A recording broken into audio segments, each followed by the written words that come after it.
बच्चों, आज मैं आपको NCERT class 11th physics part 1 के चैप्टर वाइज इंपॉर्टेंट क्वेश्चंस बताने वाला हूं।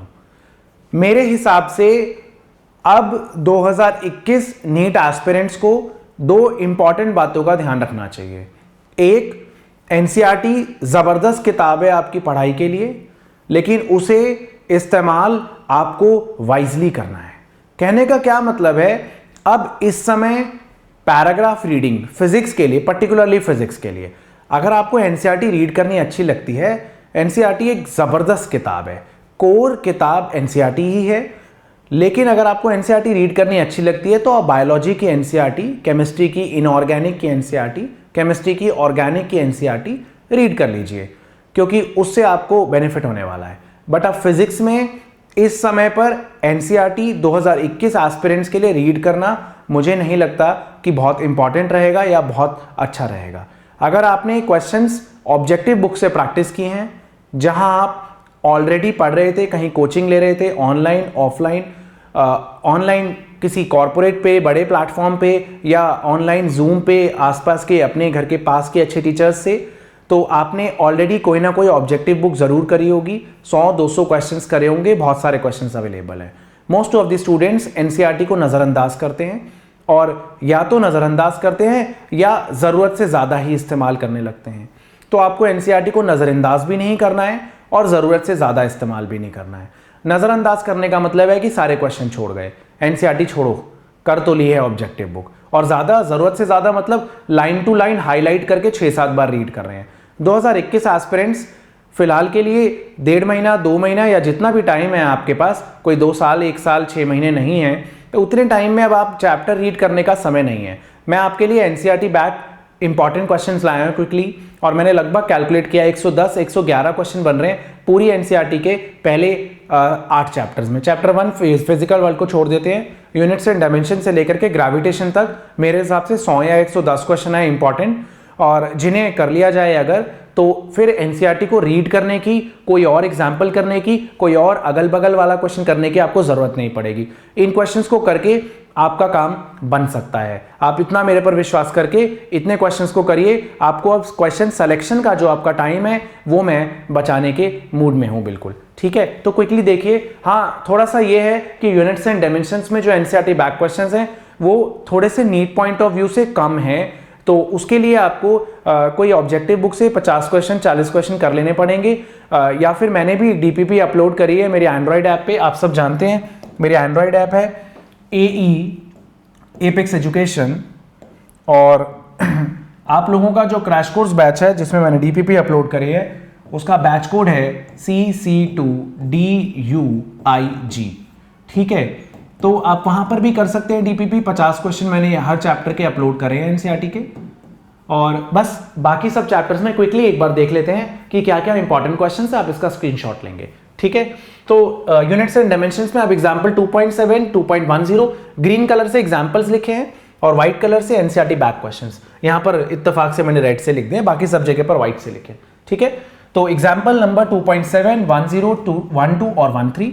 और एनसीईआरटी बैक एक्सरसाइज में यूनिट्स एंड डायमेंशंस में आपको मसाला कम मिल रहा है, तो इसलिए आपको उसके लिए प्लस आपको 50 क्वेश्चंस जो मैंने डीपीपी अपलोड करी है उससे करने हैं, तो इससे आपको थोड़ा सा मसाला मिल जाएगा, पूरा जिस टाइप के क्वेश्चंस आए हैं वो आपका कवर अप हो जाएगा, ठीक है।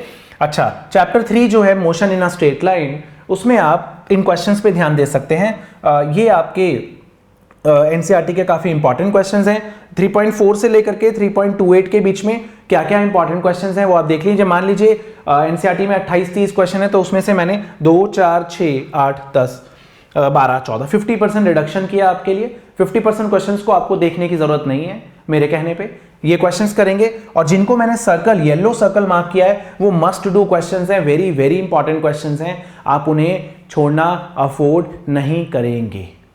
चलिए अब आगे बढ़ते हैं मोशन इन अ प्लेन पे। मोशन इन अ प्लेन में आपको दो एग्जांपल्स 4.4, 4.5 काफी इंपॉर्टेंट लगेंगे। उसके अलावा एनसीईआरटी बैक ये सारे क्वेश्चंस हैं आपके लिए। देख लीजिए आप, अगर 31 क्वेश्चंस हैं तो उनमें से लगभग मैंने आधे कर दिए हैं, और जो येलो करे हैं वो मेरे हिसाब से मस्ट डू क्वेश्चंस हैं। Must do questions, very very important questions जिन्हें मैंने येलो सर्कल किया। लॉज ऑफ मोशन में थोड़े एनसीईआरटी में क्वेश्चंस ज्यादा हैं और वो क्वेश्चंस आपको बहुत कुछ सिखा भी रहे हैं, ठीक है। तो एनसीईआरटी में लॉज ऑफ मोशन में आपको ये सारे एग्जांपल्स करने हैं और एनसीईआरटी बैक एक्सरसाइज में 5.4 क्वेश्चन नीट एग्जाम में ऑलरेडी आया है, आई थिंक 17 में नीट एग्जाम में आया है। और उसके बाद जो आपका ये जो क्वेश्चन हो गया 5.28, शायद 5.28 है, ये stream of water hitting a block वाला क्वेश्चन है। ये मैंने laws of motion one shot वाले लेक्चर में डिस्कस किया था। अगर स्ट्रीम ऑफ वाटर दीवार पे हिट करके ऐसे जाता है, रिफ्लेक्ट करता है या टेढ़ा जाता है तो क्या होगा, फोर्स एक्सर्टेड, ठीक है। 5.24 में इंपल्स निकालनी है एक्सटी ग्राफ से, ऑलरेडी मैंने ये लेक्चर में डिस्कस किया है laws of motion one shot में। 5.14 में भी इंपल्स निकालना है एक्सटी ग्राफ से, ठीक है। 5.37 वाला क्वेश्चन रिकॉर्ड प्लेयर है, सर्कुलर मोशन के लेक्चर में डिस्कस्ड है मेरे। 5.39 रोटेटिंग ड्रम या फिर डेथ वेल वाला क्वेश्चन है, ये भी सर्कुलर मोशन के लास्ट लेक्चर में डिस्कस्ड है।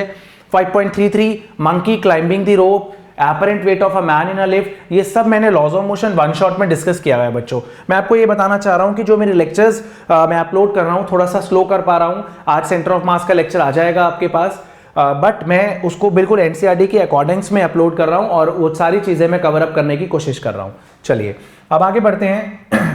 वर्क एनर्जी पावर में एनसीईआरटी एग्जांपल्स जो है वो थोड़े आपको कम हैं, तो 6.6, 7, 9, 1, 2 और 1, 3, जिसमें से 1, 2 और 1, 3 मैं ऑलरेडी वर्क एनर्जी पावर का जो लेक्चर है, वर्क एनर्जी पावर का एक लेक्चर था, 4-5 लेक्चर्स आए work energy power part 1 part 2 करके पार्ट 5 तक, लास्ट के 2 लेक्चर्स में कोलिजन्स हैं।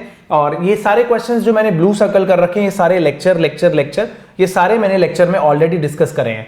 तो आप देख लीजिए कि मैंने आपके लिए वर्क एनर्जी पावर में 2, 5, 7, 9, 11, 12, 14, 16 क्वेश्चन मार्क किए हैं एनसीईआरटी में, वेरी इंपॉर्टेंट एग्जांपल्स मिला के, जिसमें से 7 क्वेश्चन मैंने ऑलरेडी लेक्चर में डिस्कस कर लिए हैं, राइट बच्चों। चलिए रही बात अब रोटेशन की, तो रोटेशन में एग्जाम्पल आप 3 करेंगे, काम बन जाएगा। कुछ ऐसे क्वेश्चंस हैं जो बहुत ज्यादा लेंथी हैं तो वो नीट पॉइंट ऑफ व्यू से इंपॉर्टेंट नहीं है। 7.16 जो लगता है मुझे वो सुपर लेवल इंपॉर्टेंट सवाल है। इसका शॉर्टकट ये हमारा रोलिंग नंबर वाला शॉर्टकट है, मैं रोटेशन में डिस्कस करूंगा। इनफैक्ट मेरे चैनल पे ऑलरेडी वीडियो पड़ी हुई है super shortcuts of rolling motion और रोटेशनल मोशन के कुछ और शॉर्टकट्स, तो 2 वीडियो के अंदर 15 जबरदस्त शॉर्टकट डिस्कस किए हुए हैं। रोलिंग से लेकर के पुली हैविंग मास तक के क्वेश्चन आप तोड़फोड़ डालोगे उन 2 वीडियो को देख के, लेक्चर्स को, ठीक है।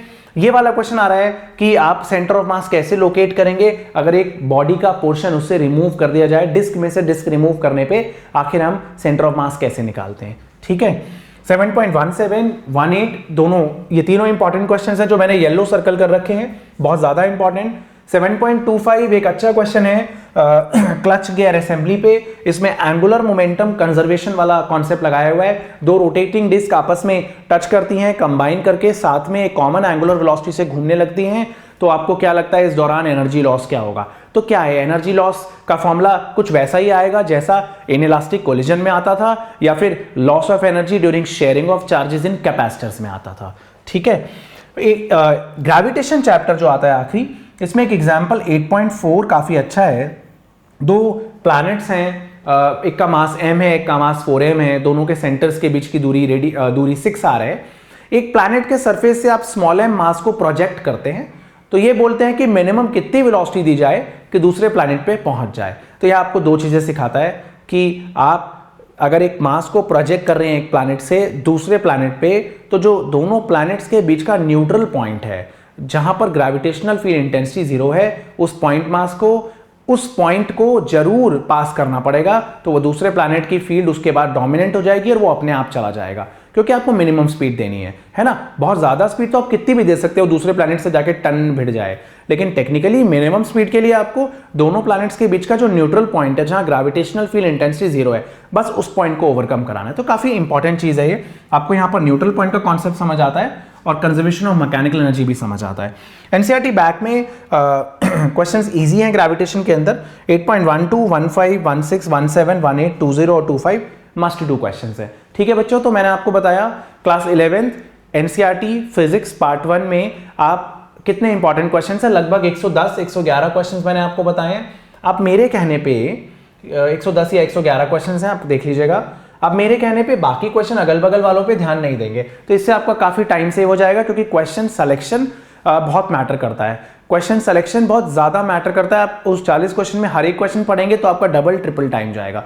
और अभी थ्योरी पढ़ने की एनसीईआरटी से आवश्यकता नहीं है। आपने जो 2 साल में नोट्स बनाए हैं आप उसी पे फोकस करिए, क्योंकि एज सच अब अगर आपको F = MA एक्चुअली में F = MA या F = dP/dt, F = dP/dt हमेशा वैलिड है और MA तब वैलिड है जब मास कांस्टेंट है।